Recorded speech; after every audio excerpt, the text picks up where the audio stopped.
और आप बैटमैन के काफ़ी करीबी मित्र मालूम होते हैं। मैं उम्मीद करता हूँ आप मेरा यह संदेश उस तक जरूर पहुँचाएंगे।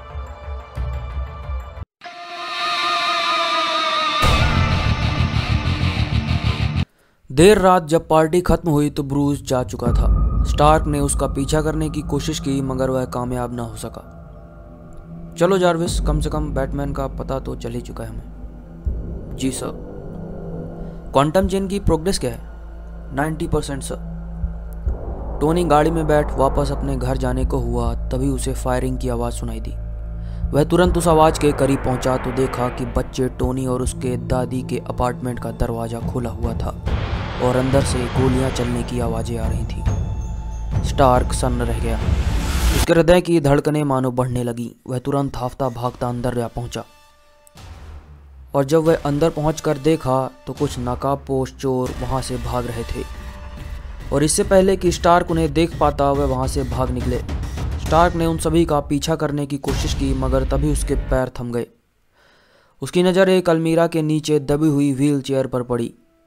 स्टार्क ने उस अलमीरा को हटाया तो देखा टोनी की दादी लहूलुहान बेजान पड़ी हुई थी। उनके सीने पर 3 गोलियां छिदी हुई थी।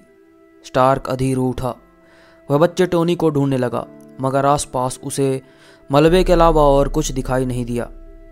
तभी उसकी नज़र एक छोटे से अलमारी पर पड़ी जो मलबों के नीचे आसानी से देखी नहीं जा सकती थी। स्टार्क सहमे हुए कदमों के साथ उस अलमारी की तरफ बढ़ा। टोनी, उसने आवाज़ लगाई। डरो मत, मैं स्टार्क हूँ, टोनी स्टार्क। जरा सी उम्मीद की लौ लिए स्टार्क ने अलमारी का दरवाज़ा खोला और पीछे टिक कर बैठ गया। बच्चे टोनी का जबड़ा फटा हुआ था। गोलियां सीधे उसके छोटे से जबड़े को फाड़कर निकल चुकी थी। स्टार्क लाचार नम आंखों से बैठा रहा। तभी उसकी नज़र बुलेट शेल्स पर पड़ी। उसने उसे उठाकर देखा तो उस पर स्टार्क टेक्नोलॉजी की ब्रांडिंग थी। स्टार्क सिर पकड़कर बैठ गया। समय मानो थम सा गया हो। आसपास का शोर सन्नाटे में बदल चुका था। टोनी अपनी घसीटती हुई सांसें को सुन सकता था। अनगिनत विचार मानो उसके मन में गौंध से गए थे। उसकी आंखों में क्रोध और ग्लानि के अश्रु थे। अगले पल में उसने अपनी सारी शक्ति इकट्ठा की और खड़ा हो गया। वह अब कठोर था। आंसू मानो पिघल कर अंगार बन चुके थे। उसने अपना मार्क 45 सूट पहना और कुछ ही पलों में हवा में ही गायब हो गया। फाल्कोनी अपने आलीशान बंगले में आराम से सो रहा था। तभी उसके रूम की छत फाड़कर आयरन मैन नीचे आ गया। तेज आवाज और हड़बड़ाहट में फाल्कोनी की नींद अचानक से खुली। घबरा कर वह उठकर देखा कि अंधेरे में लोहे के मुखौटे के अंदर से रोशनी आ रही थी। वह बिचक कर उठ खड़ा हुआ।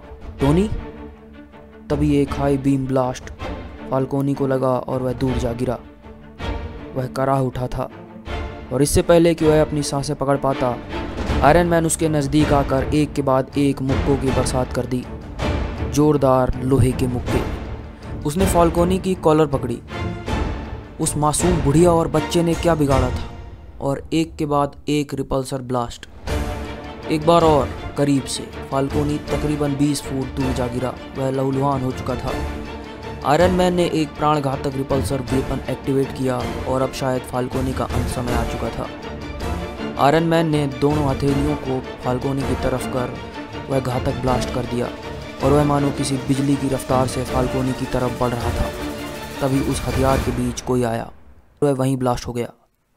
धुआं छटा तो आयरन मैन और फाल्कोनी के बीच बैटमैन मौजूद था।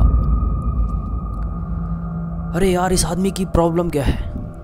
आयरन मैन ने नैनो बुलेट से बैटमैन के ऊपर बौछार कर दी और वह गोलियां मानो बैटमैन के आयरन पर पत्थरों की भांति लगकर जमीन में बिखर चुकी थी। बैटमैन ने अपने डिवाइस का बार रेज किया और आयरन मैन सीधा जाकर एक चुंबकीय और बड़ी धातु में जा चिपका। इससे पहले कि वह हिल भी पाता बैटमैन ने एक घातक इलेक्ट्रिक गन निकाली और आयरन मैन की तरफ रख फायर कर दिया। इससे पहले कि वह आयरन मैन को लग पाती टोनी स्टार्क ने तुरंत अपने आप को इजेक्ट कर वहां से निकल गया। वह electric weapon iron man suit को जा लगा और सूट टर्न ऑफ हो गया।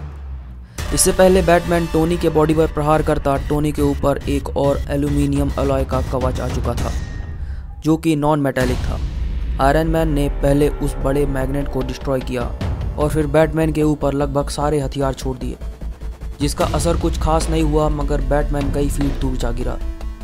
मिले हुए इस समय का फ़ायदा उठाते हुए अब आयरन मैन हवा में था। इस बार वह एक और रिपल्सर ब्लास्ट करने वाला था, मगर तब तक बैटमैन रिकवर हो नज़रों से ओझल हो चुका था। इससे पहले आयरन मैन कुछ कर पाता, 2 छोटे नैनो ब्लास्ट उसके पैरों के रिपल्सर फ्लाइट पर जा घुसे और उसका रिपल्सर फ्लाइट मोड डीएक्टिवेट हो गया। टोनी हवा में डिसबैलेंस हो गया।